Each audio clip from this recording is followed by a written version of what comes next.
I want to start by saying that not all the footage on this video is mine. I try to always have my footage be original, but this time around I had to borrow from the amazing work of the people on the internet. Without anything else to say, enjoy. It's been a year since I started my journey on digital minimalism. And while there are many lessons that I learned during this time, one stands out above the others. There's a different solution for everyone. I thought that switching to the Light-Phone 2 or a device like the Light-Phone 2 would be the solution to the current chaos found on the internet. But 2020 had other plans for me. Here's my 1-year review of the Light-Phone 2. I still remember telling Melissa about my desire to chronicle my journey using the Light-Phone 2. It was 2 apartments ago, before we moved into our house. I was still using my iPad to record videos and had no idea of whether the light experience would last longer than 2 weeks. When I first got the phone, I enjoyed the minimalistic design, the materials, the small form factor. It reminded me of the feature phones from the 2000s. Yes, most of them did not have touchscreens, but they had simplicity, and I appreciated that from the beginning.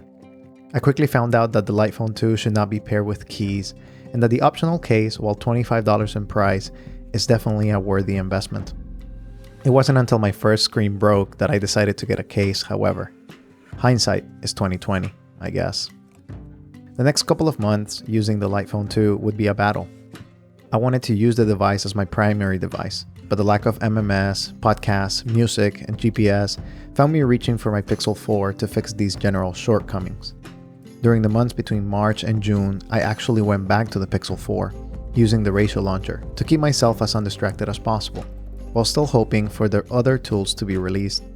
As of December 2020, I'm glad to report that most of those early annoyances have been fixed, for the most part, and now I'm just waiting on the directions tool so I can ditch my GPS unit.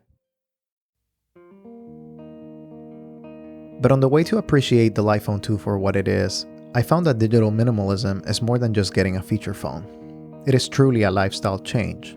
The lack of apps, services, and other conveniences reminded me of a world I had quickly forgotten about. See, I grew up in Nicaragua, a country where the luxuries of smartphones are not as affordable as in the United States.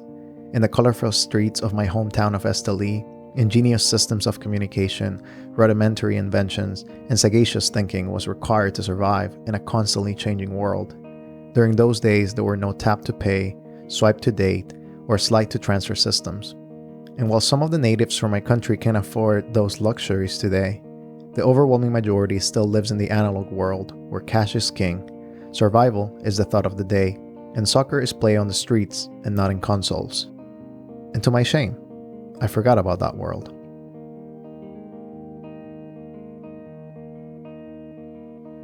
So the rest of my year using the Light-Phone 2 from July to now was not about the new tools and the shiny new features that my phone now had, but about remembering and pivoting towards a new lifestyle in the digital world.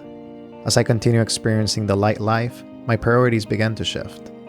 I now read the newspaper, I plan on notebooks, and I'm starting a new time-blocking system for productivity. The Light-Phone 2 is not about my previous smartphone addiction anymore.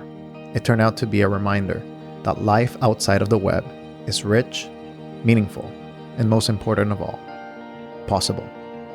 I hope my thoughts and videos have helped you during this year, and that you start your journey of digital minimalism soon. I'll be there, and many others as well.